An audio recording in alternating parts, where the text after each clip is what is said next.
y'all, what's up? Alden here, due for a string change. I'm going to walk y'all through what I do when I change my strings. I view it just like an oil change and tire rotation on a vehicle or any machine. Your Steel's machine, it's got a lot of moving parts. There's some things you can do to just keep it working smooth, kind of some preventative maintenance. So first things first, we'll get the old strings off. Get you a string winder. Your fingers will thank you. Some guys use a drill bit. They work fine too, but these are fine. You get them on Amazon. This is a Dario one, but you can get the cheapos off Amazon. I actually had one break on me a few weeks ago, and I had some Dario points, which is why I got the name brand one. But I'd had this one for years before it broke, and it was probably a quarter of the cost of this one. So, anyways, let's get rolling.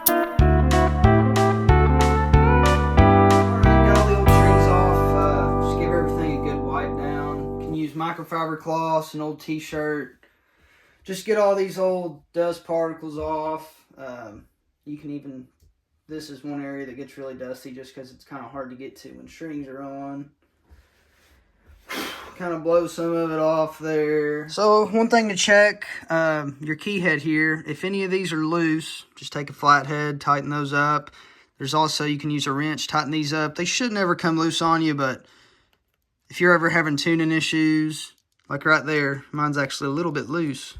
So let me go get a wrench. We'll tighten that up. So each steel and model is going to be a little bit different. This is a Mullen PRP, I think 95. It's a 7/16.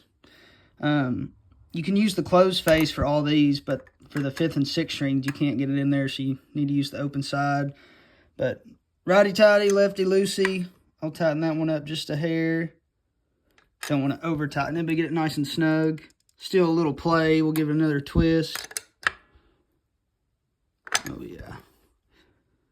Oh yeah. That's better. If you've never done this, it's probably a good idea to just go ahead through all of them, snug them up. Like I said, be careful. You don't need to over tighten them, but it's funny. I haven't done this in a while, and I actually have kind of had some trouble with my 5th string staying in tune, but that very well could have been the culprit. Here's my little string changing goodie bag here. I just keep Q-tips, some paper towels, and a little bit of steel wool. Some guys like to use 600 grit emery cloth. If your changer ever gets really bad grooved, then you can real lightly sand it. If you're that nervous about it, you can take somebody that works on steel. But I mean, it's normal to have a little wear and tear. You know, as long as your strings aren't buzzing, I wouldn't worry about it. For in here, you know, dust gets built up and it's kind of hard to get out with the cloth. You can take a little Q-tip going in around. Same thing for kind of up here. Just try to get everything nice and clean. So once you get that area nice and cleaned out, the 2 main points you're going to want to lubricate on the top of the guitar are the roller pins, and also right here on top of the finger. So what I like to do, take some paper towels, kind of set them like this on both sides. That way, in case you do accidentally drop a bunch of oil, you kind of have something to catch it. And really, these shouldn't be terribly clogged up if your steel's been sitting for a long time. Like if these aren't spinning at all, then you're going to need to take this shaft out and completely clean them all. Generally, that's not the case. Just one little drop will do you. And as long as they're spinning good, then you should be in good shape. So this is a very important part of the video. If you haven't listened, please listen to this. This may seem like common knowledge, but in case it's not, I'm going to go ahead and say it. Do not use WD-40 or grease anywhere on your steel. You want to use something lighter. I use Triflow. You can use 3-in-1 oil, sewing machine oil. They're all the same. And it's worth it to get a little bottle like this with like a precision needle of some sort. I just get the cans of Triflow and put them in like a little cheap plastic bottle, and it was really hard to control. It had something like this, but you'd turn it over and it would just shoot grease everywhere. It just wasn't a good deal. So get you one of these, you'll thank yourself. So just one little drop on each roller. It doesn't take much, just a touch. Once you get all of them, like so, once you got your papers in place to catch all the splatter, go through and just kind of run them all. Get that Triflow, can't talk. Just get it circulated throughout. And just pay attention. You know, all these are spinning really good. They should be able to at least make a full rotation on their own. Some of them may be a little slower than others. As long as they're moving somewhat smoothly, though, you'll be good. If you do happen to see any debris built up in them, like clunks of old tri-flow or just grit, then get a Q-tip and clean that out. So we're good on there. Now we'll do the same thing over on the fingers. Same thing, get you a towel in place in case you accidentally squirt a bunch. Doesn't take much. Just a little drop on each finger.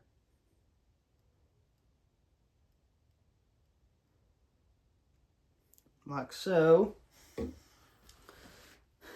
And then I like to just kind of rub it in, and this will help when you put on the strings with friction. All right, on to installing new strings. Every steel is going to have some sort of mechanism for installing strings. On these old Mullins, it's just a little shaft that points out and you slide the ball end on. A lot of the newer steels have it where you put it in, pull it up, and click it into place. They don't differ that much. So one important thing before you just stick this on, I'm going to see if I can't get it to focus. Most of the time, these strings will have a place where the winding stops, and it's kind of like a prick on the end of the string. One side, like one way that you put on this ball, is going to end up with the prick on it. So you want the prick to be facing away from the changer so you don't scratch it up and gouge it over time. And sometimes the way these windings work out, there really isn't a good way to put it on that it's not going to scratch it up, and you just have to use your judgment and pick the lesser of two evils. It's really hard to get it to focus where it's so small, but just put it one way, rub your finger, put the other way, rub your finger, and one of those should feel slightly less aggressive. That's the way you need to put it on. Now that I've got the prick facing away, we're starting with the first string, the one on the outside of the steel. So what I like to do, pull it tight enough to hold it in place.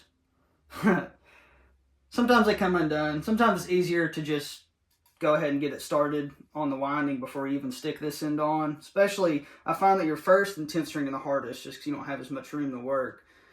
I go 2 pegs past. So if you're doing your first string, you go to the 3rd string. And for these thinner strings on the top, I actually go probably more like 2.5. But you can go ahead and cut it. Set this somewhere you're not going to poke yourself later. And this can be kind of tricky your first 2 times doing it. It's a little frustrating, but you'll get better at it over time. I'm going to pull my camera over here a little bit closer. Show you what we're working with. So, you want to stick it in just far enough. You don't want it to be bottoming out. As you can see, I've scratched the mica finish on here over time, just because I didn't know any better when I was younger, newer to it.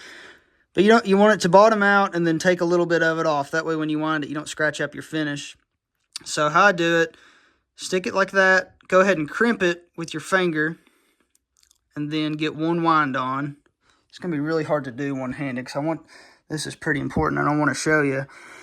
But basically, you're going to do one wind on this side.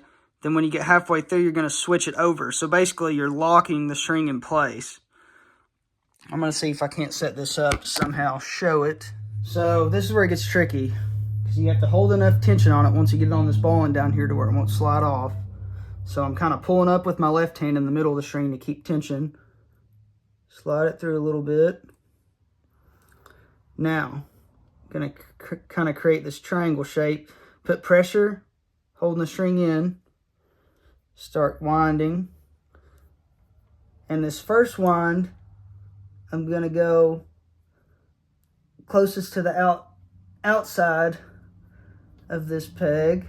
So I've went string sticking out, my string's on this side. And once you get past that, now you're going to switch it over.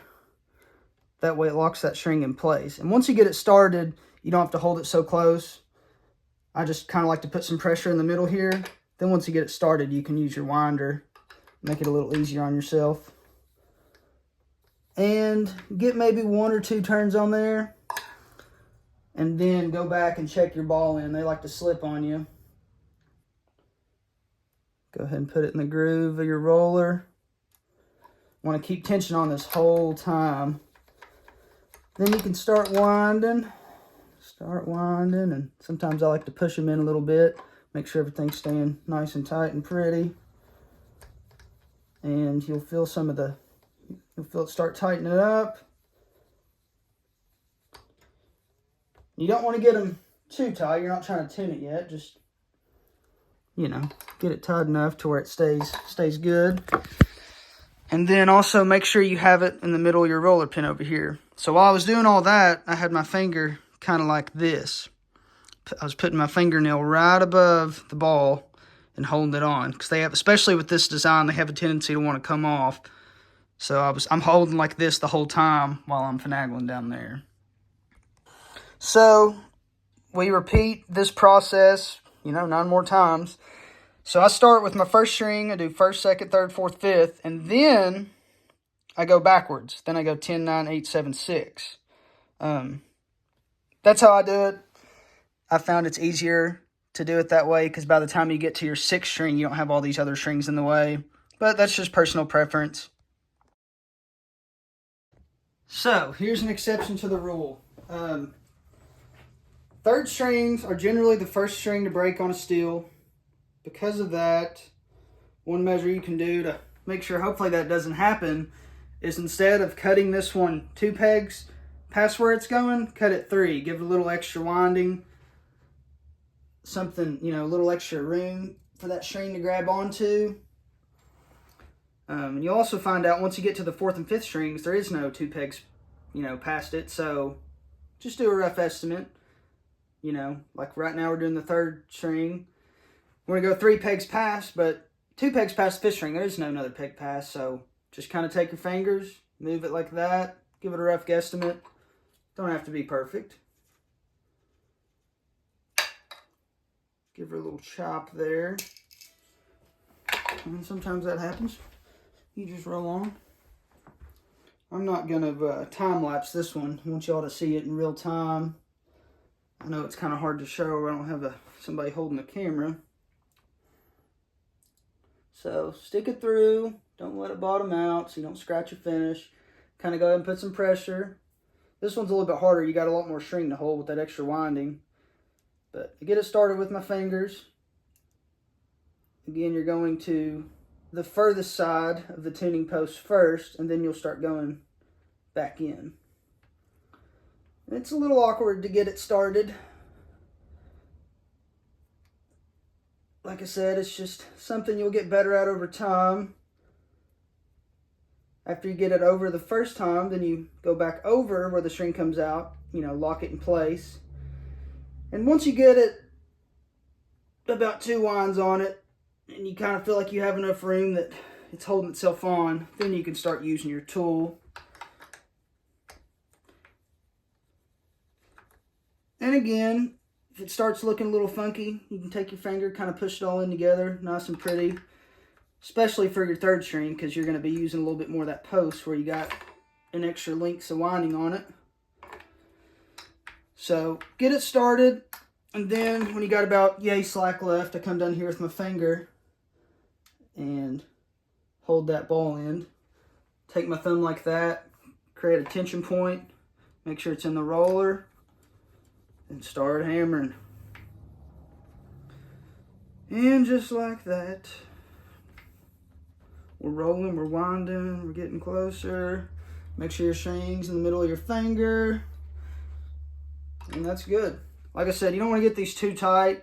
Just get them, enough to where they stay. They're not coming undone. You'll feel the finger kind of pull itself in when you get it tight enough. The reason for that, you don't want to get too much tension on this side of the bridge and this side not have any. Sometimes they can tend to lift up, especially on cheaper model steels. You don't want these flying out if you can keep from it. This might be a better example of that string problem I was talking about, how one end is going to be more pricked than the other. It's easier to see on like your 4th and 5th strings. I guess I shouldn't use the 1st string as an example because it's tighter. If I can get it to focus. You see that prick kind of standing up? I'll try to put an arrow to it in the video. So one way it's going to dig into the bridge. You flip it the other way and it'll be kind of sticking out. You'll be able to tell the difference if you go like that with your finger. but that's the way you want to put it so it doesn't scratch and gouge over time.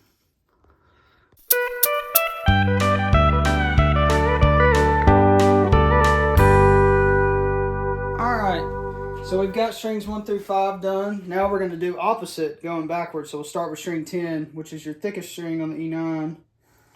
Now the thicker strings typically don't have the prick like the smaller ones do, but they will have kind of a built-up section. See what I'm talking about there? So again, same concept. Try to stick that built-up section away. You know, put it to where it won't be on top. Like that way it's a little bit on top on the backside. If you put the ball on this end, it's kind of out to the side. So that's how you'd want to put it on.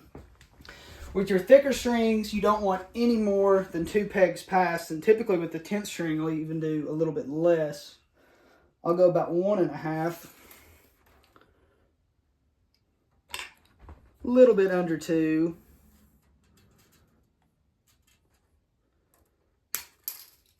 And sometimes they pop off. I was doing a time lapse. I don't know if y'all saw it on one of them. Some of these strings, if they do pop off and they're really ornery about staying on, you can start it without it. Just make sure you don't get it too tight. Like we'll do this one just for an example. Say if that was being fesky and kept popping off, then we can just go ahead and start it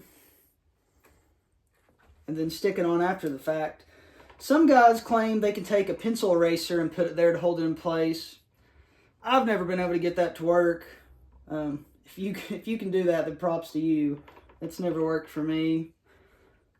We got this one started a little bit, probably enough to hold it in place. So keep tension on it the whole time, that's important. Bring it back down here. And this is a good example because I may actually need to loosen it a little bit to be able to slide it on, which is fine as long as you're keeping tension on it.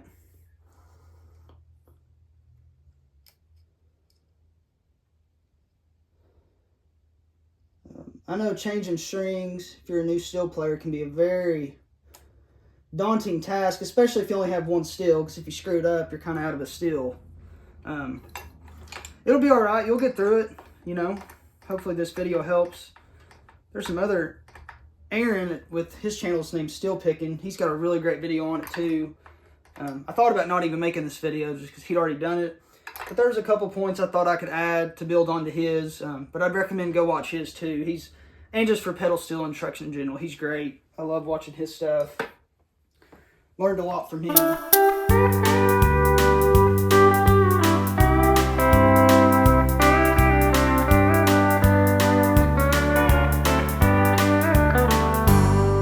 to reiterate string placement one more time. Here's the 6th string. It's probably the most evident on this one.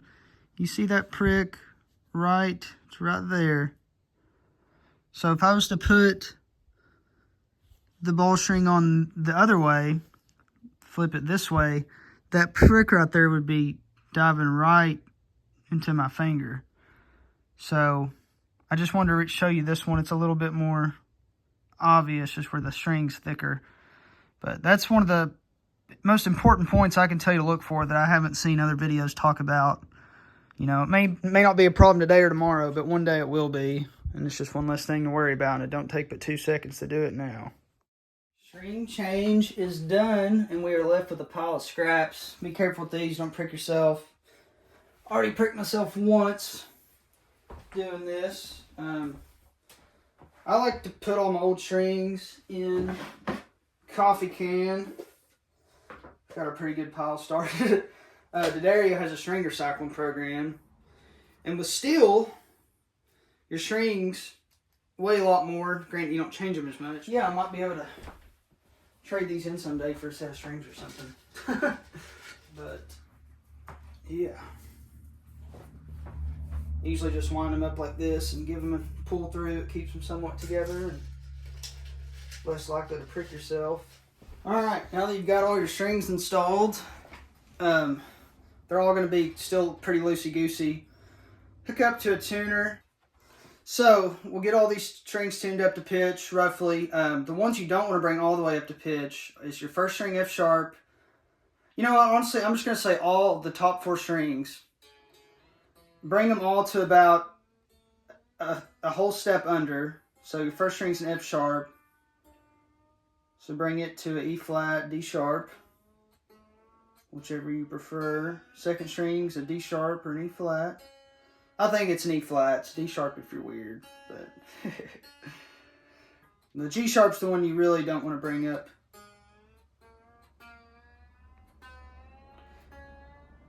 Because what we're going to do in a second is press all our pedals and knee levers and kind of stretch out these strings some. So now that they're all close, we've got all the others, strings 10 through 5 or 10 through 6 are pretty well all close to being in tune. The top 4 I left either a half or a full step under. Now what you're going to do, what I like to do, is press on both sides of these roller pins. Just stretch the strings a little bit. And I also like to push them down at the 5th frets, 7th frets, 12th frets, 15th, 17th, and again at the octave. Just where all your octaves are. The main thing is you're stretching them somewhere. They don't have to be on those frets. Give them all a good stretch. And now you're gonna start hammering on all your knee levers and pedals. And it's gonna knock it all out of tune again. The reasoning for this, just stretch out all the strings, hit everything a few times, and it's going to be way out of tune.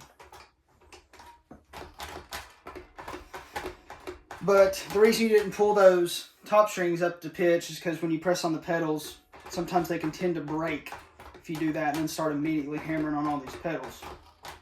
So now that you've done that, now you're going to bring everything up to pitch. And bring the top 4 strings up slowly.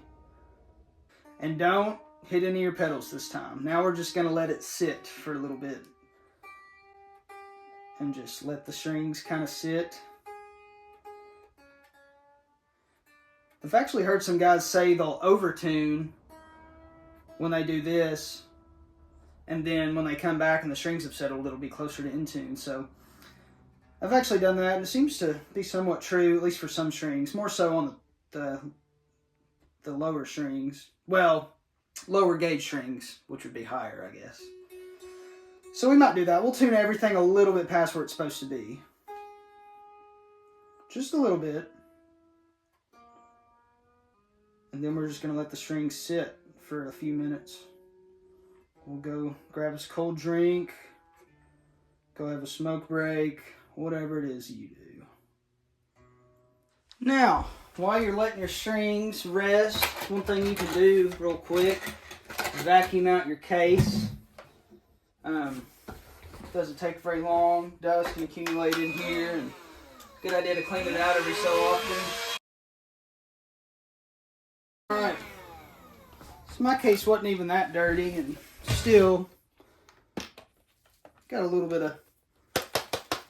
bit of dust and some hairs and whatnot in there. So while your strings are setting in, another thing you can do after you vacuum your case, look inside here at your changer. Just go through if you see any big clods of old crud or grease. If you do this every time you change strings, it'll never really add up. You get a little bit, but I do this every time I change strings, so it never... And it's a lot worse in the summer when you playing outside more and things are, stay nice and hot. Oil's probably flowing a little more. Just one little quick, another cleanup you can do. So typically, before I change my strings, I start out with the steel in the case. I know that'll probably be opposite for most people, which is why I did it this way. But while your strings are setting, we'll go ahead and put the steel in the case. And we'll do a little cleanup under here while we're waiting. So, first thing you can do is take a rag, wipe down your pedal bar. If you've noticed any of your pedals squeaking when you press them, then these ball joint connectors right here might need some oil, or they could just be really crudted up. So that would be a good time to wipe those off, dab some grease, or Tri-Flow on your finger, lube those up to where they won't squeak. And just look through, you might have, if you're like me and got long hair, or you have pets, there might be some hair underneath of here. I usually take a Q-tip and I'll run it all along back through here and underneath where these pedals connect. That's another point of connection to grease. Every so often, your ball joints where it connects right here. And then also check, like this knee lever right here is a little loose. I need to tighten that up. The last major point you might want to lube up would be the underneath of your fingers, which is kind of blocked. I'll move a spring out of the way. You can see your fingers right there. And see, there's actually you can see a little grease buildup there that I could clean off with a Q-tip. It's a little tough to do. You kind of have to move the springs out of the way. This isn't something you have to do every time you change your strings. It is just something to keep in mind. If your steel's having problems, then these fingers could be clogged. You can see right there, kind of same thing. I just have a little grease I need to wipe away. So it's not a bad idea. Maybe every other string change, especially in the winter when if your steel's getting cold, that could be a problem point. So we'll go ahead and clean those up and lube those up right now.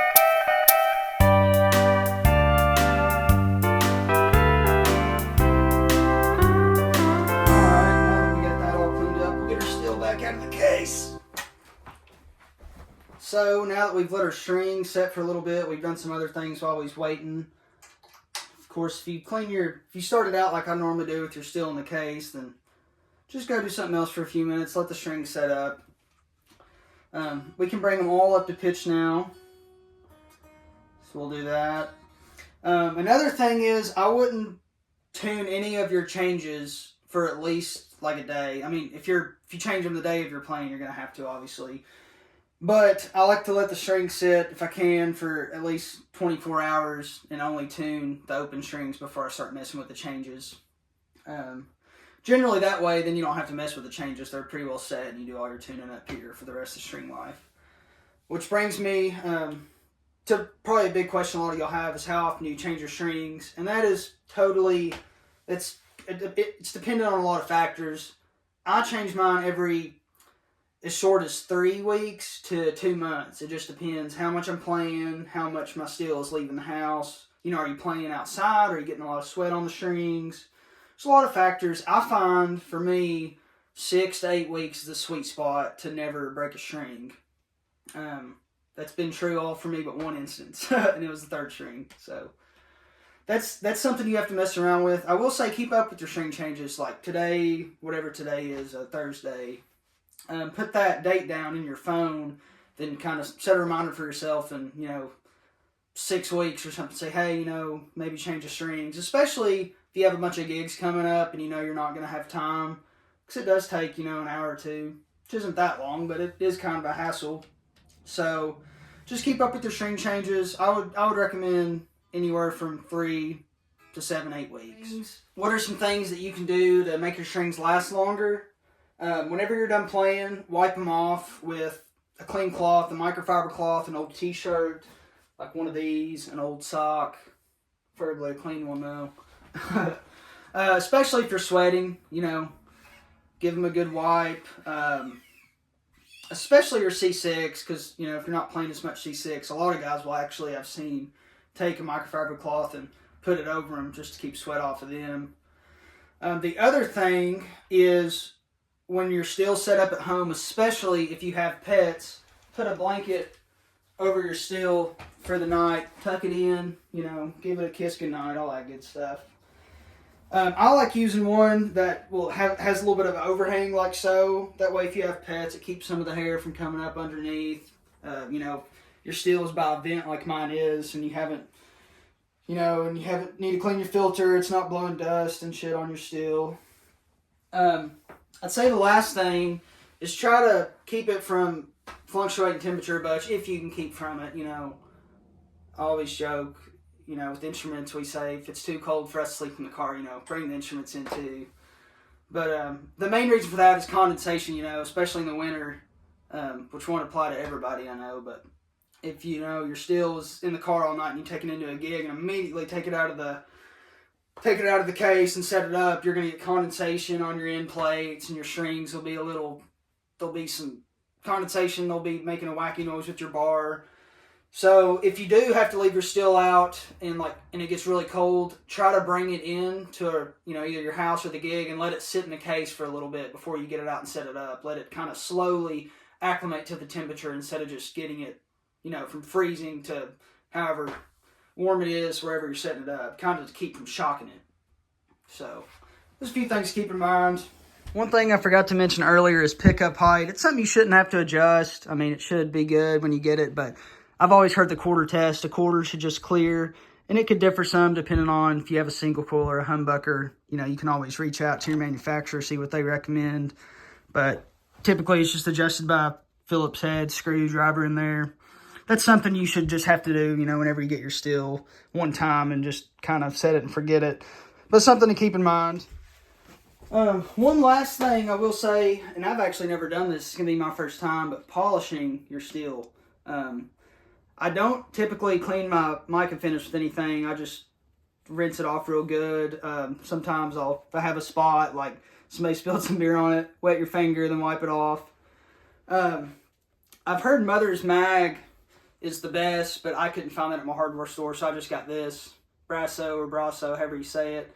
But yeah, I'm going to try to, this will be my first time polishing my steel, so we'll see how it goes. It's not that dirty, but I've had this steel for 2 or 3 years, never done it before, so figured it'd be worth a shot. Maybe clean it, make her shine a little bit, you know.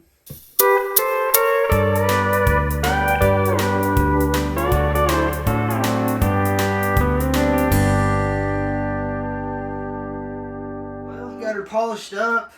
That stuff's pretty stout smelling. Can't really tell the difference yet. I'll have to get it under some lights, but it seems cleaner. Couldn't have made it any worse. Anyways, but, well, thank y'all for hanging out. If there's anything else y'all do when you change your strings that maybe I missed, please comment below. Let me know. That's just my little routine I've kind of got down over the years. Appreciate y'all hanging out. I got some more video ideas coming. If you have anything you'd like to see, shoot me a message or leave a comment. But otherwise, thanks for stopping in. We'll see you on the next one.